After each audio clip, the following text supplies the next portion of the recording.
Would you like to improve your texting?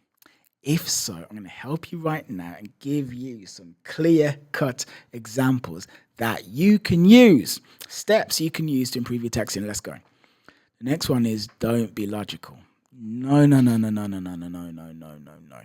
Men love logical conversations. 2 plus 2 equals 4. I work for West Midlands Travel. I work for West Midlands Police. I like to play ice hockey because ice hockey is a nice sport. Women do not like logical conversations when it comes to dealing with men. Well, they don't like logical conversations when it comes to just regular life anyway. Be illogical. Have fun. Say stuff that's witty. Say stuff that's humorous. I understand that you'll probably fall flat on your face as you're trying to do it, but in the act of actually trying to have an illogical, a fun, a confident, a charismatic, a funny, a sexy conversation, you're going to build some skills. It's one of the best ways that you can get a woman into bed or to date you or what have you is to make her laugh. Deep down, we all actually know this. We all know that women like to laugh. And we all know that women like men who can make them laugh. But too often I see men who are sending messages where it is quite clear that they're not even trying to have fun in the interaction. And that's a very, very, very big mistake. You've got to try. Now, of course, if you tell a joke and the joke doesn't land, then people feel like nervous, they feel embarrassed, etc. And I hear that, I get that. Like, I've totally been there, everybody has.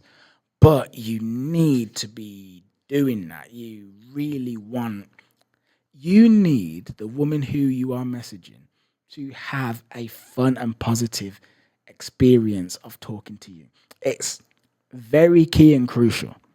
And the more good looking she is in relation to you, the more this is true. You want her to have a fun experience, a great experience with you. And the way she's going to have that fun and great experience is by you actually trying to give her a fun and great experience. So try and be funny. Just try. Figure out what she is saying without actually saying anything. Now, what do I mean by that? What I mean is that women are subtle creatures who don't often say directly what they mean. But they expect you to know what they mean. But they're annoyed because most guys don't know what they mean. This also means that when they encounter a man who does know what they mean, it's amazing and it's wonderful and it's special because he's so unlike every other man they've ever met. Look at this example here. So I've got this woman and she is basically implied to me that she's submissive. But she didn't actually come out and say it, she implied it. But I let her know that I could see that she was actually submissive and she was turned on. You see how she's like, Now think about this. She said that she calls people boss in the bedroom. Why would you only call people boss in the bedroom? That implies that in the bedroom you are submissive. She didn't actually say it to me directly, she implied it. And now that I've let her know that I could see that, she really liked hearing it and she was more turned on as a result.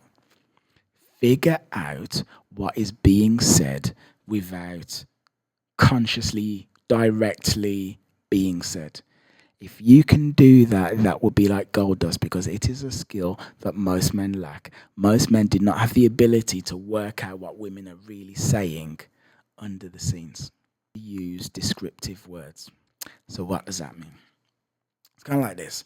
If you are talking, see, like right now I'm talking, so you are getting a lot from me. You're getting my energy, you get my personality, you're getting the feel from me.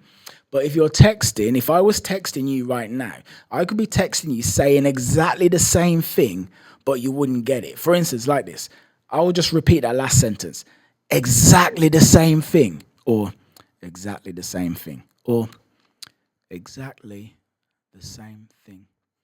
See, it's the same thing, and I've said it 3 different ways. And the point is that when you're messaging a woman, she doesn't actually have the ability to hear how you've said stuff. She just reads it, and then she reads it, and in her head, she assigns a voice, right? She assigns a voice, and she assumes that whatever voice she assigned to you in her head when she read it is the voice that you actually would have said the thing if you actually said it to her.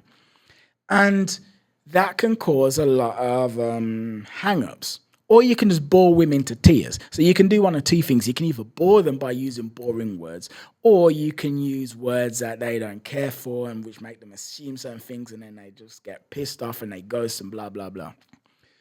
What you want to do is to be very, very colorful with your language. You want to paint images in their heads with the words that you're using. Let's say she says, "How was your day?" And let's say you want to say that you've had a good day. So she goes, "How's your day?" "I've had a good day." You could say, "I've had a good day." But you know what would be better than saying, "I've had a good day"? "My day was tremendous." How much more interesting is that? "My day was fabulous. I have had the most fantastic day." Let's say you went to a restaurant and you're telling her about this restaurant. She goes, "Hey, what was the food like?" "Yeah, the food was good." What does that say? What was the food like? "Oh, it was exquisite. It was like a sumptuous experience for my taste buds. It was delightful. It was to die for. It was incredible. It was wonderful." Or "it was good." You see what I mean? Like, if you can use more descriptive words, you will start to paint images in her head. Like, for instance, let's say you were talking about her breasts, right? You could call her breasts, you could call them boobs, you can call them tits. Breasts, boobs, tits all means the same thing. If you're talking about tits, she's gonna most likely feel kind of cheap. If you call them breasts, that is more sophisticated, that is more sensual, that is more sexy. Even though means the same thing. Again, boobs, that's also going to feel kind of cheap and low, as people might say. Use words which are descriptive. And with that, I conclude this video. I hope you've had yourself a very, very, very fun time watching.